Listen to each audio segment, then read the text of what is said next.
Hi, I'm Mike Zima. I'm an SEO and digital marketing expert and expat based in Mallorca, Spain. Today I'm going to talk about some interesting developments from Google Next that marketers should pay attention to. It's no secret that Google has been touting user experience as one of the most important factors for SEO and ads.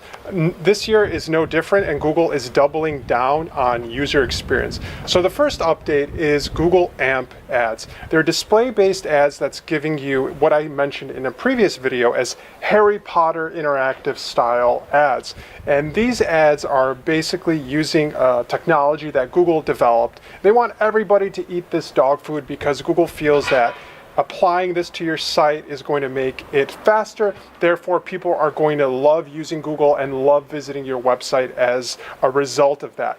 Google display ads, banner ads, is nothing new, but AMP ads are going to allow for a dynamic experience. It's going to be really cool, very edgy, and very, very high polish. And these high touch ads can be designed inside of a builder. So for instance, some of the case studies that showed websites, basic websites that didn't change anything, started using AMP ads, received up to a 26% increase click-through rate, and websites that use the AMP technology for their website to actually have a faster user experience on their website were receiving almost an excess of 48%. I'm sure once these ads get out of the wild and more people can start utilizing them and actually taking advantage of them, these numbers are going to be all over the place.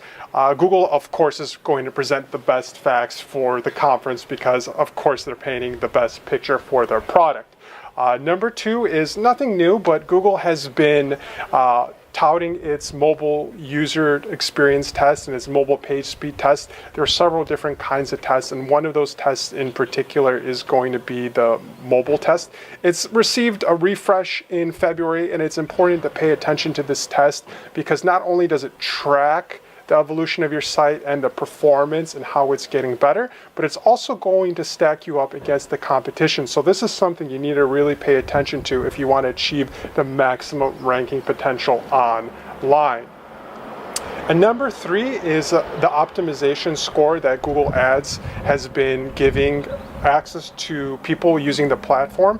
This is the ad score that gives you different information and results on how to optimize your campaigns. And it's based out of 100. Some tests inside of Google Ads are based out of 10. But if you're getting 100 on your ads account, this means you're going to have the maximum potential to convert people on the platform.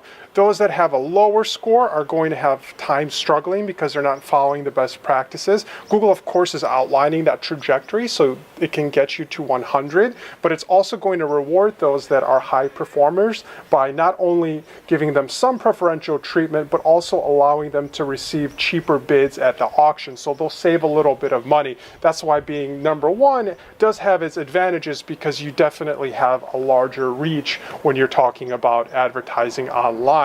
So these are some of the more important touch points from the Google Next conference that relate to digital marketing and small businesses. I would check out some more updates from the conference. There's some really geeky data ones that I freaking love, but if I get into it, I'll probably lose all of you.